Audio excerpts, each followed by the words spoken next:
এনেকুৱা এটা অনুষ্ঠানত কেতিয়াবা বক্তব্য ৰাখি মই কেতিয়াও সপোনটো ভবা নাছিলোঁ বা মনে কেতিয়াও নকওঁ যে আমি সকলোৰে আমাৰ হাত থ্ৰব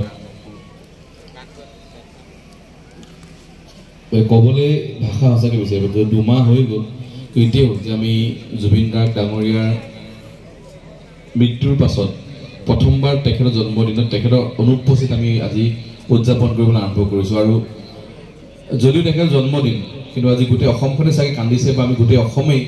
আজিৰ দিনৰ পৰা প্ৰস্তুত নাছিলে আৰু আমিও সকলোৱে জুবলি মিউজিক ক্লাবক ধৰি নাহৰকটীয়া বাকী ৰাইজ ময়ো ব্যক্তিগতভাৱে আমি কেতিয়াও ভবা নাছিলোঁ কল্পনা কৰা নাছিলোঁ আমি এনেকৈ জুবিন গাৰ্গ অবিহনে আমি তেখেতৰ জন্মদিন উদযাপন কৰিম সাধাৰণতে মানুহে জন্মৰ কেক কাটে আজি আমি সকলো জেগাত চাগে কেক কাটিলে হ'লে তেখেত নোহোৱাকৈ আমি কেক কাটিব নোৱাৰোঁ এই যি তেখেতৰ অভাৱ সদায় থাকিব আমাৰ মাজত আমি এই খালী ঠাই কেতিয়াও পূৰণ কৰিব নোৱাৰোঁ কিন্তু সঁচাকৈ যি হ'ল কোনো ঘূৰাই আনিব নোৱাৰে 53 জন্মদিন ৰাতিপুৱা আজি ময়ো চাগে মনত পৰা নাই মই লাষ্ট ব্লাড ডনেট কেতিয়া কৰিছিলোঁ আমি দিল্লীত থাকোঁতে পঢ়ি থাকোঁতে প্ৰায় যেতিয়া কাৰোবাৰ অসমীয়া মানুহ দিল্লীত অসুবিধা টেষ্ট দিবলৈ যাওঁ কিন্তু মোৰ মনত আছে প্ৰায় 6 বছৰমান হৈ গ'ল মই টেষ্ট দিয়া নাছিলোঁ কিন্তু আজি নাজানো যেতিয়া আমি আজি ইয়াতেই কালি আমি এটা অনুষ্ঠান অনুষ্ঠিত কৰিছোঁ যে জুবিন গাৰ্গ ডাঙৰীয়াৰ 53 জন্ম উপলক্ষে এটলিষ্ট 53জন ব্যক্তিয়ে টেষ্ট দিম বুলি কাৰণ আমি সকলোৱে গম পাওঁ যে শিল্পীগৰাকীয়ে এটা কথা আমাক শিকাই গৈছে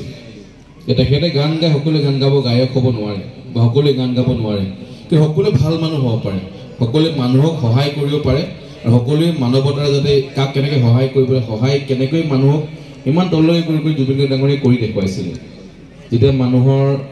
দুৱাৰ বন্ধ হয় বহুত জেগাত জুবিন গাৰ্গ ডাঙৰীয়াই সহায় কৰি দুৱাৰ কৰি দিছিল তেনেকৈ আমি আজি ভাবোঁ যে আমি 53 আজি আমি ব্লাড ডনেট 53জন ব্যক্তিয়ে জইন কৰিছে মই ভাবোঁ ক'ৰবাত নে ক'ৰবাত চাগে নিশ্চয় 53জন ব্যক্তি আমি জীৱনান দিব পাৰিছোঁ আৰু জুবলি মিউজিক ক্লাবৰ সকলো বিষয়ে মই ধন্যবাদ জনাওঁ যে আপোনালোকে ইমান ধুনীয়াকৈ এটা অনুষ্ঠান অনুষ্ঠিত কৰিছে আৰু 53জন ব্যক্তিয়ে 53টা গানৰ কলি গাব মই খুব ধুনীয়া এটা পৰিকল্পনা মই আশা কৰোঁ যদিও চাগে জুবলি মিউজিক ক্লাবৰ এজন সদস্য প্ৰস্তুত নাছিলে বা কোনেও কেতিয়া মনত ভবা নাছিলে আমি এনেকুৱা এটা অনুষ্ঠান আজি দিনত কৰিম কিন্তু আমি কৰিব লগা হৈছে মই আশা কৰোঁ আমি জুবিন গাৰ্গ ডাঙৰীয়াক জীয়াই ৰাখিব লাগিব তেখেতৰ গানৰ জৰিয়তে বহুত অনুষ্ঠান কৰিছে আমি আজি ব্লাড ডনেট কৰিছোঁ কিন্তু আমি এইবাৰৰ কাৰণে সদায় সদায় কৰিব নোৱাৰিম এখন এজন শিল্পী আছিলে শিল্পীক শিল্পৰ দ্বাৰা জীয়াই ৰাখিব লাগিব আৰু জুবিন গাৰ্গ ডাঙৰীয়াক যদি আমি ভাবোঁ যে আমাৰ যুগলৈকে মানুহ জীয়াই ৰাখিব লাগিব যেনেকৈ আমি মহম্মদ ৰফিৰ গান শুনে মানুহে বলিউডৰ কিমান পুৰণা ছিংগাৰ যদিও জীয়াই থকা নাই কিন্তু গানৰ জৰিয়তে আজি আৰ ডি বৰ্মন হওক মহম্মদ ৰফি হওক মানুহে আজি মই সেইটো লগ পোৱা দেখা নাই কিন্তু গান শুনিলে গম পোৱা গানটো মহম্মদ ৰফিয়ে গাইছে আৰ ডি বৰ্মনে গাইছে তেনেকুৱা লতা মংগেশকাৰৰ মাজত নাই কিন্তু গানৰ জৰিয়তে মানুহ জীয়াই ৰাখিছে আৰু জুবিন গাৰ্গ ডাঙৰীয়াও প্ৰাণৰ শিল্পী তেখেতৰ প্ৰত্যেকটো গান প্ৰত্যেকটো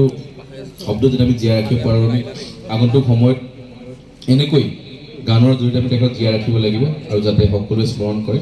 আজি অনুষ্ঠানত উপস্থিত প্ৰাক্তন বিধায়ক কুসুম্বৰ ৰায় গগৈ ডাঙৰীয়া প্ৰদীপ বুঢ়াগোহাঁই ডাঙৰীয়া জুবলি মিউজিক ক্লাবৰ সকলো বিষয়ববীয়া আমাৰ মাজত উপস্থিত দুলীয়াজনভা বৰুৱা ডাঙৰীয়া তেখেতৰ জীয়ৰী জুবিন গাৰ্গ ডাঙৰীয়াৰ লগত কণ্ঠদান কৰিছিলে মই সকলোকে আদৰণি জনাইছোঁ আশা কৰোঁ যাতে জুবলি মিউজিক ক্লাবৰ এই যাত্ৰা সদায় এনেকৈ ধুনীয়াকৈ হৈ থাকক আৰু আমিও নাহৰকটীয়াত সদায়